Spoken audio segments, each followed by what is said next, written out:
Thank you for joining the Author Spotlight Show. My name is Gail Watson, founder and CEO of Women Speakers Association and WSA Publishing, a place that is dedicated to sharing and promoting the gifted messages of women in over 120 countries.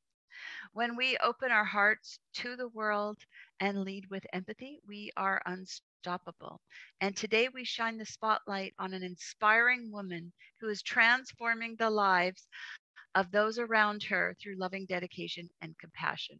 I have the proud honor of introducing to you today international best-selling author Dr. Gloria Gonzalez, who is co-author of Voices of the 21st Century: Conscious, Caring Women Who Make a Difference. Please welcome to our show, Gloria. Hi, so good to be here. Thank you for having me. So great to have you. Diving right into your story, I mean, I love it because you are all about impacting this world one child at a time. I mean, the greatest gift to our world is our children, and I love that you are here to make their life better and their days better. So let's get into it, Gloria. What inspired you to share your story in this book? Yeah, so I decided to write this chapter because I feel and know statistically that our school system across the nation is filled with many culturally and linguistically diverse students, and parents as well as teachers really feel ill-equipped to be able to support them. So I wanted to write about my own experience and give people a snapshot of what it's like to be new to a country, not speak the language, and then try to navigate the school system, and hope that in doing so, readers can really come away with a broader understanding of the importance of creating networks of support for these students to be able to advocate for them and their families so they can be successful and contributing citizens in our communities. Now, this all stems from your own personal story, correct? Yes, I was one of those students who started school not speaking the language and coming from immigrant parents who didn't know much about how to navigate the school system here. So it is a very personal experience and one that's driven me to pursue a career in this area.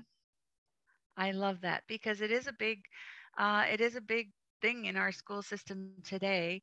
And when, as we were speaking earlier, about when we have children move into a new country, and I mean this would be fair right around the world, no matter what country you go to, that they're going to have the differences in learning and understanding. So, as people read your personal story, what do you want a reader to take away from your story? Yeah, just to have the experience, have a little, this is just a little snapshot of my own first day starting school, and just to develop an awareness that this is an issue that needs to be addressed, and needs to get attention. And I hope that they reach out to someone who can provide support and advocate for these families so they can thrive in the school systems. Because I know you work with families today around this. And what are you finding within those families? I mean, that child that's going to school, from another, who's just moved in from another country, and maybe from your own experience, is there hurt? I mean, how is that child feeling? So often they are mislabeled and misrepresented statistically on their data. Often they are, considered low performing and often get tracked. And teachers frequently report not knowing how to teach students when they don't speak the language. But there's so much research now on how to accelerate their learning and their growth. And so I want them to walk away knowing and being aware that there are ways to reach out to these families. And I dedicate my career to this. I started off as a classroom teacher working in a very diverse inner city, Los Angeles. And in that experience, I realized there were so many students who were even in the upper grades, fifth graders, who didn't know how to read or write in their mother tongue or in English. And that shouldn't be happening. There are ways to be able to help support these students. And so my work is equipping and helping build capacity for both teachers, school systems, and families on ways to create opportunities for them to accelerate their learning, develop support networks that are ongoing, because we know that the trajectory for these students is different. It's not wrong, and it's not developmentally, they're not developmentally handicapped. It's just their trajectory looks different. And so we need to know how to create a classroom environment that honors that, and develop a school climate that also honors that and brings in their cultural and linguistic assets, and celebrates them and builds upon them so that they have even a broader repertoire to draw from. I love what you're doing, and just putting in those supports. So you primarily in with what you're doing in your profession, are you working specifically with teachers, or do you work with the students? I mean, tell us a little bit more about who you work with. Sure. So currently I work in professional development. So I am going into schools, and I'm hired through school districts, and I go in and work with classroom teachers. I help them be able to adapt their curriculum. I help them be able to develop a repertoire of strategies to incorporate into their teaching, so that they help students be able to access the content and develop language at the same time. I also do workshops for families so that they learn how to advocate for their own students' needs, and also how to navigate the school system. I do workshops for administrators in terms of how to create the infrastructure and the framework to make this happen successfully and sustainably in their schools. And I also provide workshops for superintendents on how to be able to create an entire school district that has these networks of support for second language learners. That's amazing. So you're at all levels. I do work From at all student levels. to the superintendent. Yes.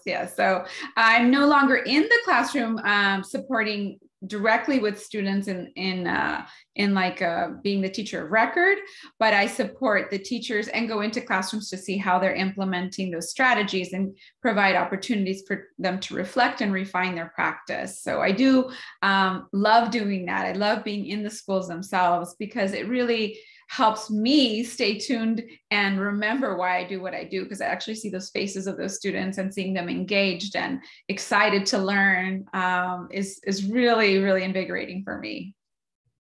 You have such a big heart. I'm thinking right now about your book, and I'm thinking about that we could all benefit from reading your story and understanding your story. But I'm also thinking that this would be a phenomenal gift for a teacher, for the people in our school system, or to other parents. Our last couple years, we've been hit hard with remote learning, which I'm sure just magnified some of the situation. I think this book could be a really beautiful gift for people. So, Gloria, where and how can we get a copy of your book? Not just for ourselves, but we need to gift this book to, our parents and our teachers in school. Yes. Our readers can get the book from my website, teachtothrive.com, and it's on the screen now. So there'll be a link there, and they'll have access to be able to order it. Okay, so Teach to Thrive. So write this down. It's TCH, the number 2, the word thrive. Teachtothrive.com is where you can get a copy of Gloria's book.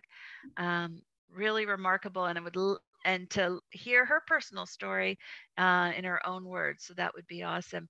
Gloria, you are awesome. I wish every classroom had a Gloria in it to really help bridge the gaps for kids and just make their learning experience a better one, and to really honor who they are as an individual and support them in that way. So I want to thank you for bringing your gifts to the school system to help do that.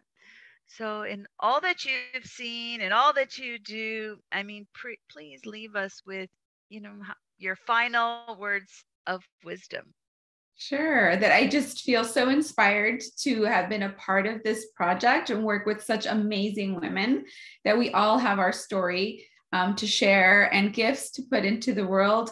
And knowing that each one of us can really make an impact, even if it's in a small word or gesture. And certainly my story, and in my chapter, I talk about how one woman just transformed the trajectory of my life, so that we can continue to go out there into the world knowing that we are making an impact and helping others reach their full potential. So I'm so excited to be a part of this group, and I hope that you go out and buy the book.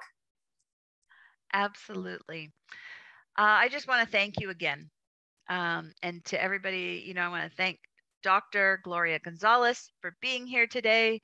TeachToThrive.com, amazing. And I didn't know that it was one woman that touched your life. So special. You are making a difference with how you are touching others' lives. So thank you so much. And to our listeners, I want to thank you for joining us today. And please make sure you go out and get a copy of Dr. Gloria Gonzalez's book. And we will look forward to connecting with you again on the next Author Spotlight show. Great. Thank you.